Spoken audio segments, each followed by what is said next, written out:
Hello, it's Nancy Juetten. I'm the leader of the Raise Your Voice, Make Your Impact as a Podcast Guest Facebook group. I'm also the creator of the Podcast Visibility Live Lab, and I'm also the host of the Learn More, Earn More show, which is happening right this very minute. It has been an embarrassment of riches this week because we have had not just one, not just two, but now three amazing world-class guests coming to the show to deliver awesome value to you. The first guest we had was Iman Igai, who talked about course creation and collaboration. He rocked it out of the house. Then we had Kimberly Crow of Podapalooza and the Speaker's Playhouse, delivering value about the 5 stages to master so that you can monetize from every opportunity. And today we're finishing up with Melanie Benson, the Authority Amplifier, who has been a guest before. And I have to say that the episode we did about podcast guesting mistakes was so hot that as soon as this episode has completed today, Melanie, I'm going to drop that probably tomorrow so people can watch because it was so good. Melanie, you Nancy. are awesome. Thank you. I can do the formal introduction, but what I want to say to everyone who's watching is that I met Melanie, I don't know, maybe 10 years ago at a live event. We hit it off. We had a lot in common. We've been in relationship for over 10 years.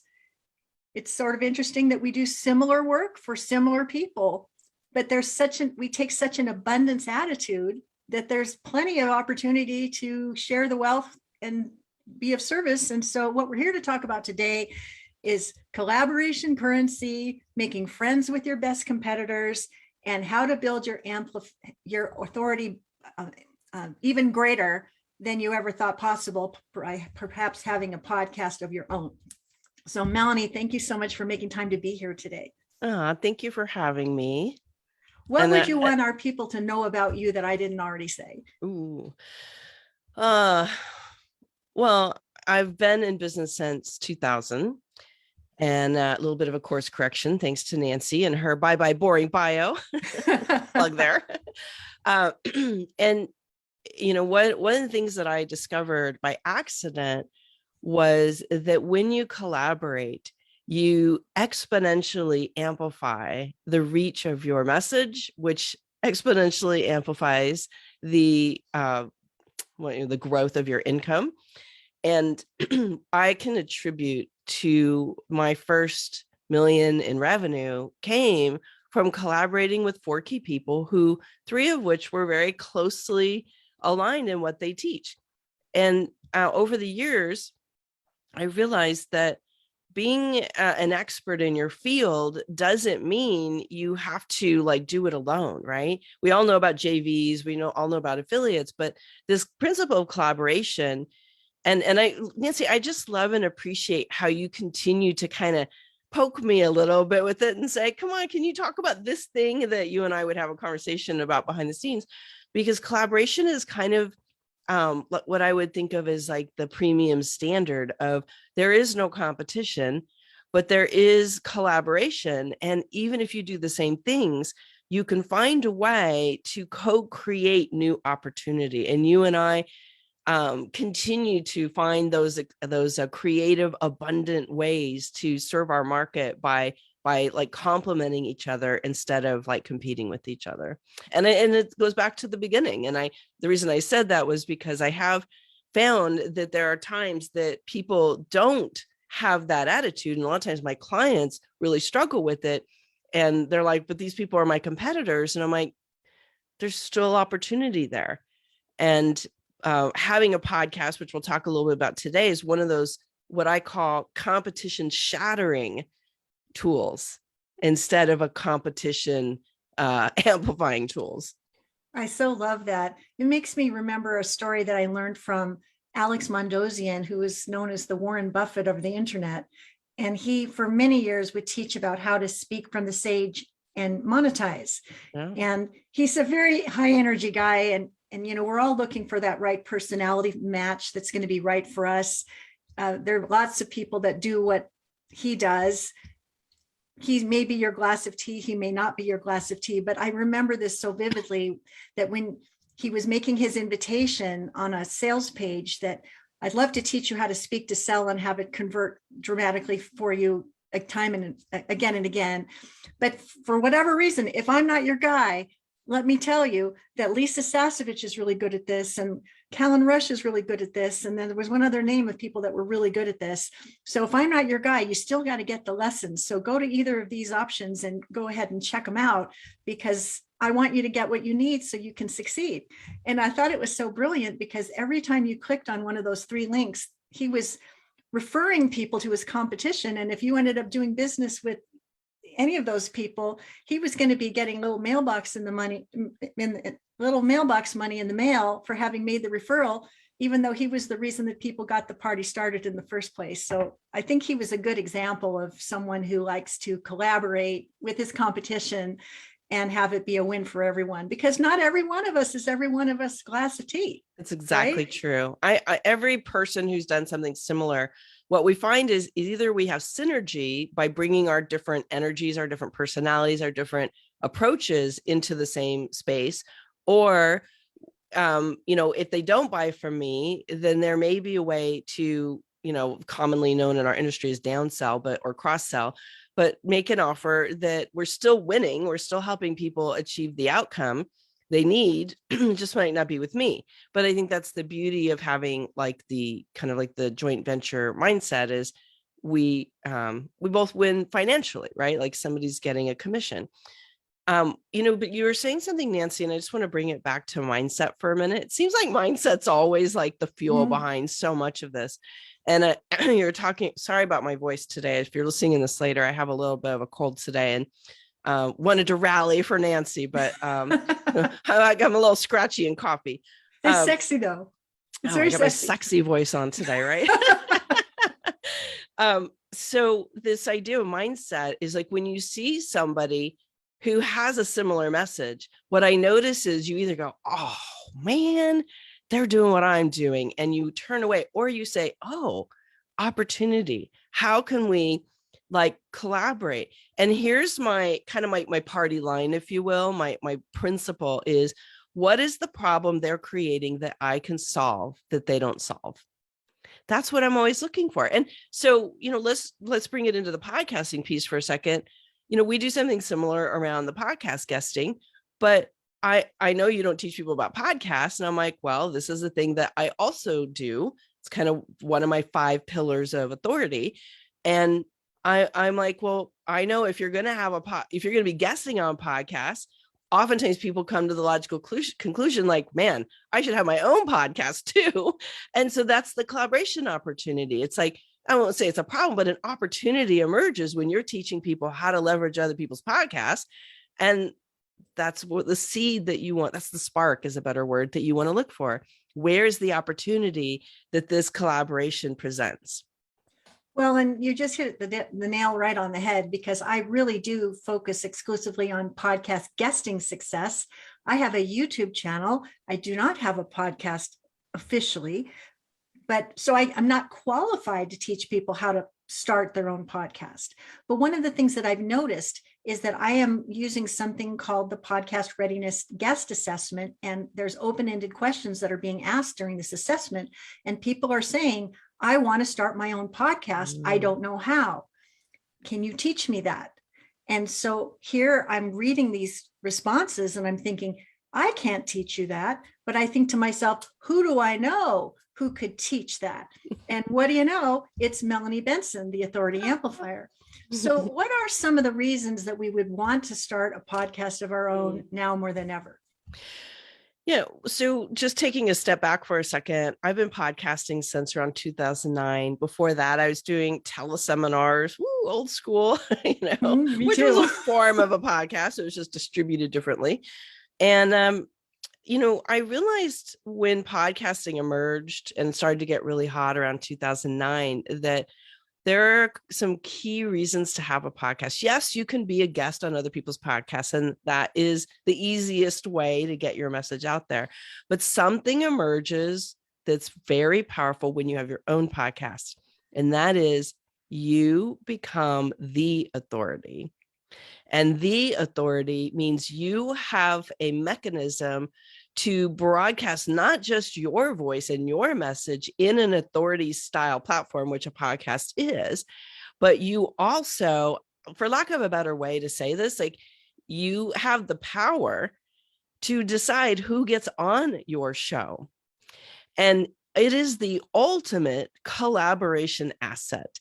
So, truth be told, the reason I started my podcast way back in the beginning, and I'm on my second podcast now. My first podcast was a video podcast before all the technology was available. And it was really hard to do back then. So I was about 5 years too early on a podcast, the video podcast. Excuse me.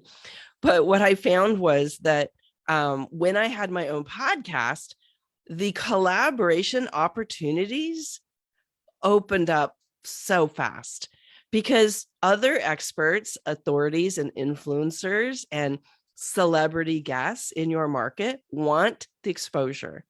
And if you know how to cultivate a powerful podcast with the right positioning, and you know how to drive listenership and grow the reach of your podcast, and I'm very grateful. My podcast is in the top 1.5% of all podcasts worldwide.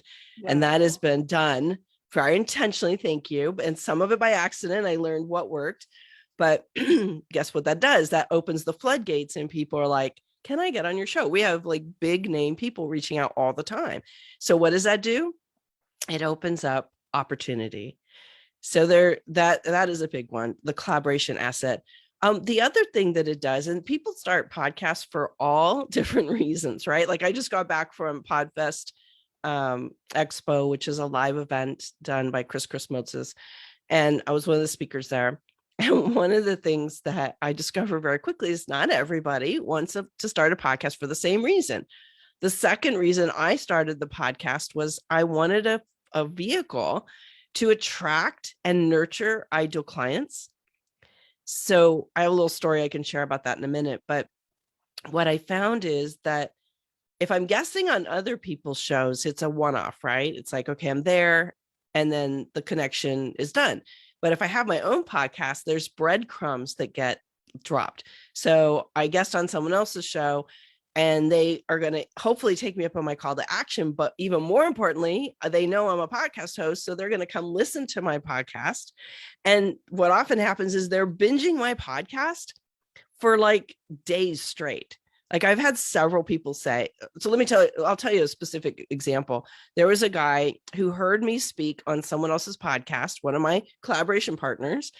And then I was talking about imposter syndrome specifically and mindset. And he was like, oh my God, she's talking to me. I feel like a best kept secret. I'm tired of being a best kept secret. So he jumps over to my podcast. He told me he binged it for 3 days straight. He's like, my wife was so annoyed with me. She's like, what are you doing? Oh, I'm listening to Melanie. She's like, who is this Melanie?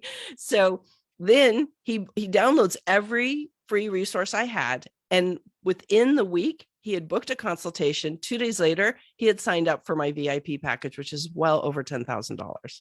Wow. That is the power of your own podcast. So podcast guesting is great for the client attraction. But what happens when you have your own podcast, you are now reinforcing your credibility, your expertise, and your authority. And so it builds that know, like, and trust factor like nothing else can. Brilliant share. So one of the things about starting your own podcast that has been a concern for many people is, well, I'd love to start one, but I don't have an audience for it. And how long will it take me to build one? What would you say as a response to that? Yeah, well, so one of the things that I do with people is I teach them how to design a podcast that will achieve their unique goals, because everybody's different, right? And there's a lot of podcast things out there, like courses and stuff you can take, but I experience them as being kind of cookie cutter. What I really want for people to start their own podcast is to have a podcast that will reach your goals. So if you do not have your own audience, I want to be really clear. Starting just any old podcast is not going to be, I build it and they will come. Okay, let's just be really honest. But there are strategic ways to attract your audience. So there's search engine optimization, of your podcast and each episode you drop. We search engine optimize every title. So everything is for maximum reach, and we get found all the time on the primary platforms that we cross post to. Now, not everybody's up for that. So I get that. So the other thing that I think is really important is you have to have a marketing plan. Okay. So we don't just drop our episode on the platform. We actually market every single episode. And this is where like it's really exciting is we actually activate dormant social media followers. I have had clients who came in who said, you dropped that episode on whatever it was, time management or mindset or whatever. And I felt like you were talking to me. I've been your follower on Facebook for like 6 years. And all of a sudden, the right message at the right time, and they're a buyer. And so I call it, this is like one of the secret sauces of having your own podcast. If you design it properly and you really understand who your audience is and the theme that they want to hear from you on, and you're dropping episodes about that, you're gonna attract more followers. And then the third pillar, and this is the number one most effective thing, is guests. So you can see how this ties perfectly into what you're teaching in the podcast Visibility Live Lab is when you have the right guests, and I am super strategic about this. I do not have just anybody on my show. I want people who will make a great impact to my audience.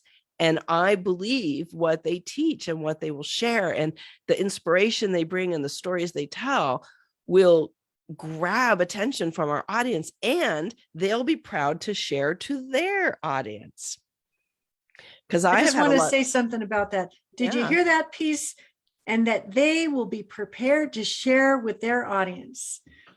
I just want to underline and underscore that, because a great guest will not only deliver the value, drop the value, and create the rapport during the show itself, but a great guest will repurpose that show so that more ears and eyes can see the host in his or her own brilliance. Yeah. If you do that, I mean, I'm just wondering, Melanie, out of 10 guests, how many people actually do that? For me? Yeah. 9 out of 10 of our guests share. Uh-huh. And that we have a whole strategy on guest management, which is one of the resources we offer our community, because it is, I will tell you, having guested on thousands of podcasts, very few people know how to give the guest what they need to make them a proud sharer of that episode and make it easy. You know, that's another thing that I've noticed about collaboration partners in general, is that there's a certain skill set involved in advocating and championing other people. And when you find yourself in a room of people who know how to play and to play very well, it makes everybody succeed so much more readily than if you're walking in the dark with no clue. Yeah. You know? Yeah. And yeah. I think and it's like, you don't know until you know. Right. And when you know better, you do better. So said Maya Angelou. That's right. And I guess that's kind of my mission is, I don't want people to go out there and waste their time and energy figuring stuff out on their own, because anybody who's ever worked with a coach or bought a helpful tool or, worked in a program like yours, knowing how to do the thing that works the best saves you so much time, money, and energy. And then it's all about exponentially growing the impact of each action you take, right? And so you're not figuring it out, you're moving straight into results. Right. So we've talked about the importance of collaboration and not competition, and we've talked about collaboration currency a little bit. One of the things I also wanted to ask you, because I've had this experience myself, I do a lot of joint ventures and strategic partnerships. I consider it an important fuel to ignite the success and the reach and the impact of my message. And many times people will say to me, well, I like what you have to say, and I think that there's value to add. How about you be a guest on my podcast first, and let's see what we can develop from there.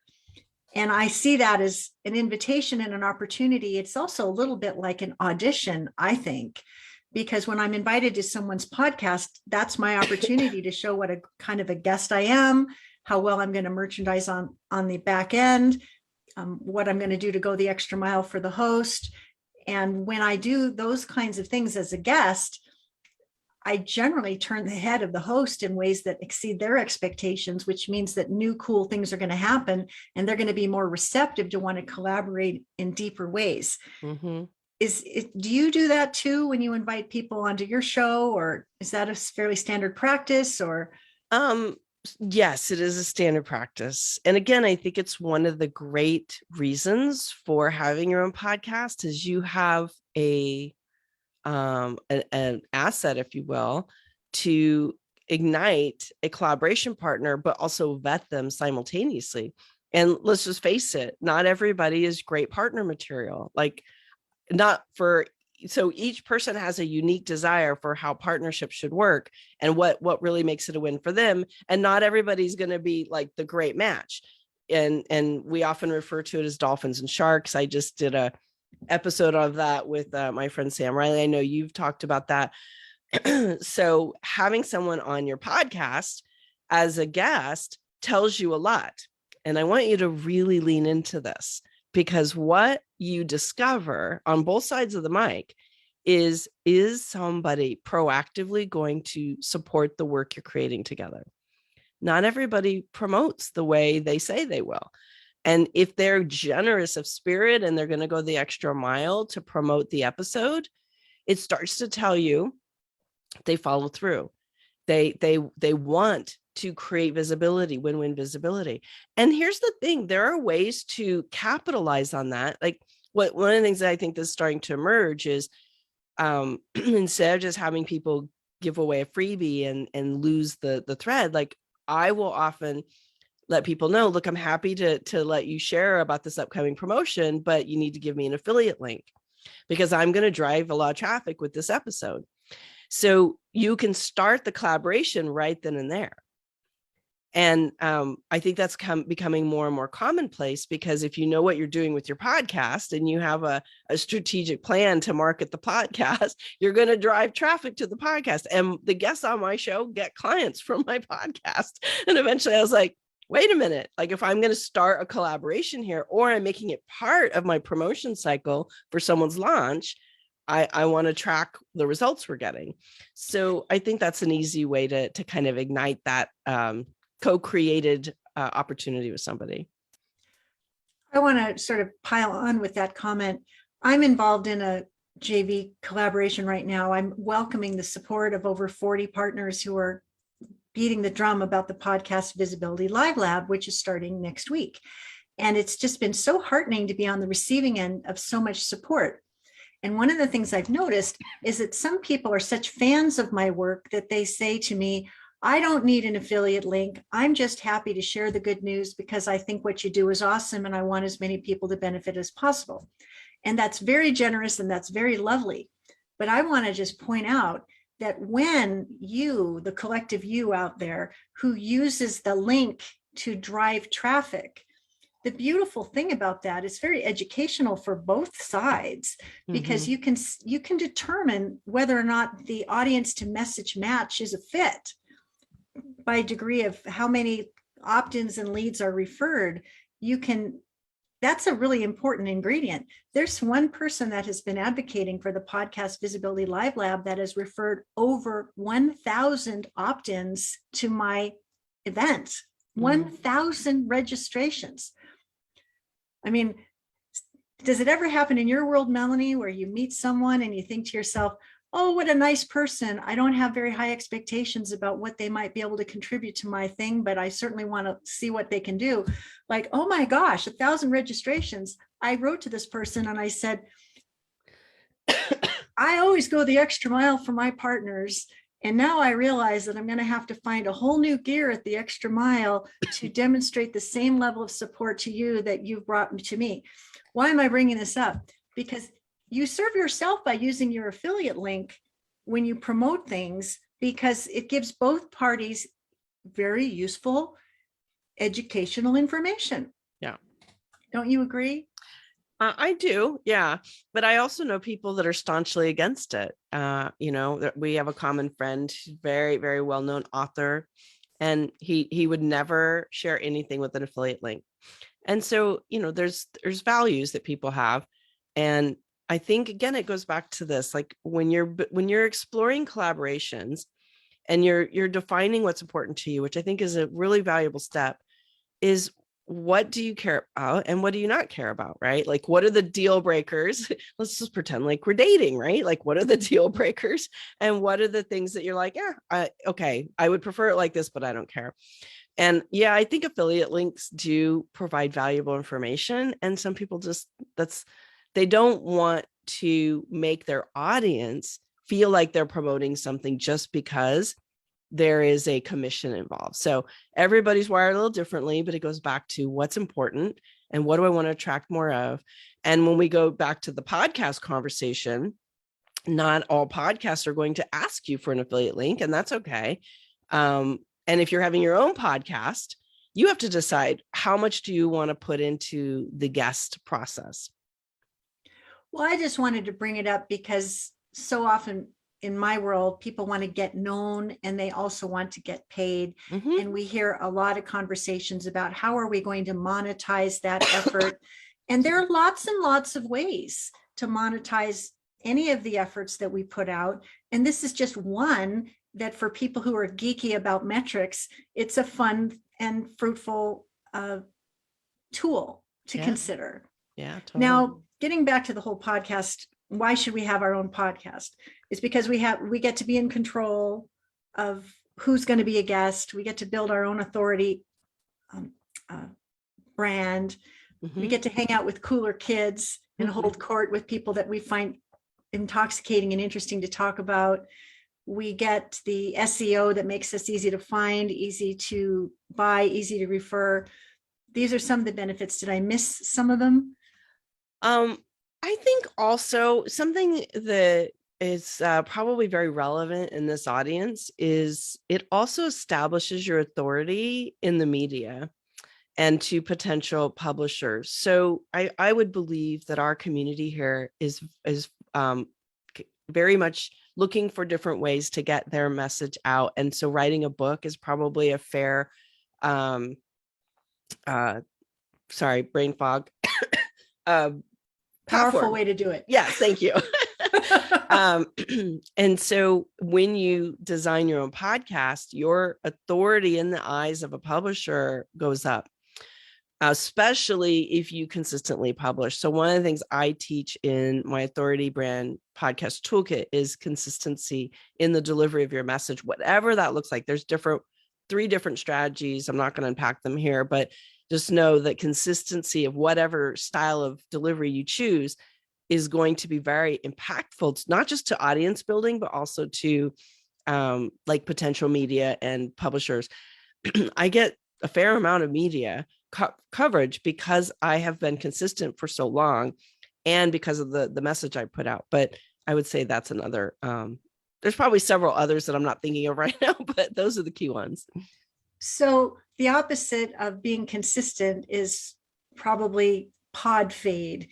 Yeah. Tell us what pod fade is, just so we can be on the alert for that. Yeah. So there's a funny term that has been created in our industry called pod fade. You could relate this to anything that you do, but pod fade is basically, I started a podcast with the pie in the sky goals, and I didn't really have a strategy. I didn't know what I was doing. All of a sudden, this has gotten very expensive and I'm not getting the results. And I have fielded so many questions, Melanie, like, I feel like I should give up on my podcast. What am I doing wrong? I started like doing podcast audits as part of my offerings because people were like, oh my God, I don't know what's wrong. Pod fade is that moment you give up on your podcast before you learn how to optimize its impact and its full potential. And that's because we went in with expectations that weren't fulfilled. And I totally get it. Like, nobody wants to do something that's not working. But the problem is, like, most people start podcasts either for the wrong reasons, with the wrong expectations, or without a strategy so they can fulfill on it. Like, they're just winging it. And I support getting into messy action, imperfect action, even if it's not perfect. But the cost of that often is you're giving up on a very powerful opportunity before you've had a chance to optimize the results of it. And so I find that most people can be course corrected simply by either rebranding the podcast name so it's a better fit, by optimizing their episodes. So I want to just be straight talking for a minute.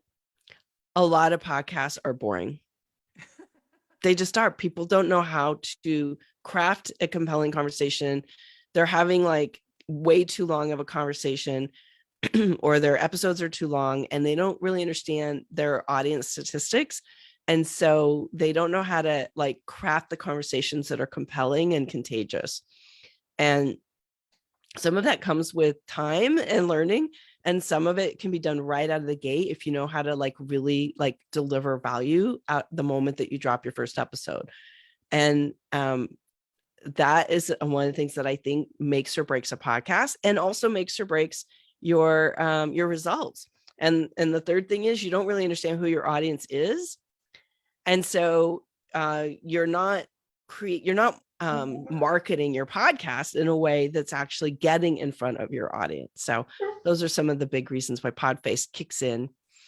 So that brings me to a question that I have. You made reference a few moments ago to your Authority Brand Podcast Toolkit. Yeah. And within that toolkit, is that a suite of goodies that will allow us to answer some of those important questions so that if we're going to start a podcast, at least we're going to get it right out of the gate? I love that question. Thank you for asking. So it's funny, just backing up for a moment. I never planned to teach people how to do podcasts, right? Like that's not the thing I thought I was meant to do.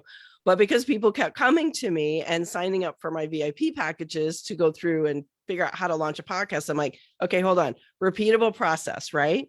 And so I thought, well, I can continue to enroll people at VIP level, which does happen. Some people want the customization, or I could have a toolkit for a very reasonable investment that will walk people through the same steps of what is my podcast strategy? What do I want out of this?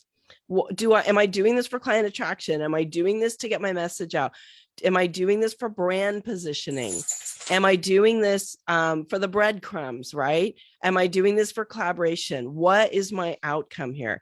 And what I find is when you ask yourself better questions and you really design your strategy from the gate, from the get-go, then you have a podcast that works. So in the podcast toolkit, I have a launch checklist, which is where a lot of the questions emerge. What do I do? Where am I hosting it? What technology should I use? Should I have a mic? Does it matter? How am I going to record guests, right? Like all of these questions will cause paralysis and make you feel stuck. And what I wanted to do is get people unstuck and into action. So I literally outlined every single thing that you need to know to create and launch your podcast. Bam. And so if I'm sorry, go ahead. I'm sorry. Well, I was just gonna say one more thing. We've added in some other assets that people find really helpful because, some people are like, I don't want to have to pay a designer. And then they were creating art that was kind of clunky. And I find that the art of your podcast can make a great impact as well. So we give you some templates on podcast art in Canva, so you can just customize it and make it your own. And so anyway, there's lots of really helpful, literally you can have a podcast up and running within 3 weeks with the toolkit. How awesome is that? So if you would like to purchase the Authority Brand Podcast Toolkit, which has an $800 value, Melanie has got a very special offer that you can go and get it today for a fraction of that price. And so where you would go to get that is getknowngetpaid.com/Authority Brand Podcast. And I will drop that in the chat so you can see it. But here's the other thing that I want to say. As you know, I am leading the Podcast Visibility Live Lab starting next week. And I'm going to teach you how to position, to prepare, position, prioritize, pitch, ping pong, and profit so that you can make the most of every moment at the microphone. If it is your desire to also start a podcast of your own, Melanie has graciously offered the Authority Brand Podcast Toolkit as among the bonuses that are part of your Broadcast Your Brilliance membership. So if you are excited about starting your podcast and you know that you want to learn from Melanie, then go to getknowngetpaid.com/Authority Brand Podcast right now. Make a modest investment and you can be off to the races. In 3 weeks from now, your podcast can be up and running strategically in a savvy way so that you can make your impact. And if you know you want that and you also want everything that I've got in a bag of chips besides, I want you to join me for the Podcast Visibility Live Lab next week, because I'm going to give you all the value that I'm going to give you so much value, you're going to be gobsmacked. But when you hear my invitation to join my Podcast Your Brilliance Bootcamp, I think you're going to think to yourself, why did I wait so long? Because Nancy doesn't hang out with people Nancy hangs out with amazingly talented experts who are world-class in their space. And the generosity that partners such as yourself have brought forth to make this the best invitation I've ever been able to make has made me feel just incredibly fortunate to be able to serve in this way. Yeah, you do amazing work, Nancy. And I can't say enough about the way you teach and inspire people to get into action. And if you are going to be joining Nancy's program, what I will say is this breadcrumb approach of podcast guesting and being able to bring them back to your own podcast is a game changer.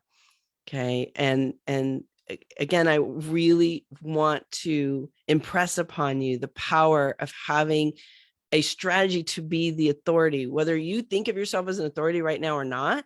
Like if you bring the podcast through in a way that elevates your influence and your power and your confidence, it's just a game changer. So they go together. Yeah, and I'll like add peanut butter and jelly. Yeah, I'll add one more thing to that, because you and I've dealt with people over the last decade or two where, how many people have imposter disease? How many people say, I'm not a cool enough kid for school? How many people say, that's not for me, that's for someone else? If I had one piece of advice, it would be to stop arguing for your limitations and start arguing for your upside, because we don't know what tomorrow is going to bring. What are we waiting for? It's time to get your voice out and heard and shared and to build that authority so that you can become the go-to person in your niche audience. If you're not going to do it now, when the heck are you going to do it? Right? Yeah. And remember, there's, well, not remember, but a reframe potential is what if you didn't have imposter syndrome, but you had imposter moments? Somebody shared that with me not too long ago, and I was like, that's brilliant. And we all, like, no one is immune to imposter syndrome. We all bump into it. We all move in and out of it. We all go, oh my God, like, can I really do this? That means you're stretching into that next level. There's somebody out there waiting to hear your message. And if you knew you could change a life, help somebody achieve something they could never do without you, wouldn't you go the full mile to do that? Like stepping into your full message, stepping into your full authority, stepping into broadcasting your brilliance at the highest level. Isn't that exactly what we were put on this planet to do? So remember, they're just imposter moments. You don't have to turn that into a whole syndrome, right? Oh, I love that. That is, it's imposter moments, not imposter syndrome. Melanie, I knew you would bring on the value, and you absolutely did. Thank you so much for being in my world all these many years and for being my collaboration partner. Thank you for being so generous with this beautiful bonus and for this beautiful offer. So go to getknowngetpaid.com/Authority Brand Podcast to check out what's in the Authority Brand Podcast Toolkit. Make your purchase right now if you like. Share it with everyone you know who's been talking about why they want to start their podcast right now. And of course, please join me June 6th through the 14th for the Podcast Visibility Live Lab, 11 o'clock a.m. Pacific every day. Be there live, be in the Facebook group. And of course, replays will be provided through the 14th, but I want you to give me the 11 o'clock hour for that 9 days. You'll transform from clueless to bookable and be the podcast dream guest the top host can't wait to book. And of course, I'll always have more experts to bring to you for the next Learn More, Earn More show. So Melanie, thank you so much for being here. Thank you. And we will see you all for the next show. And of course, for the Lab on Monday. Thanks, everyone. Bye-bye. Okay. Let's see. Thanks, Melanie.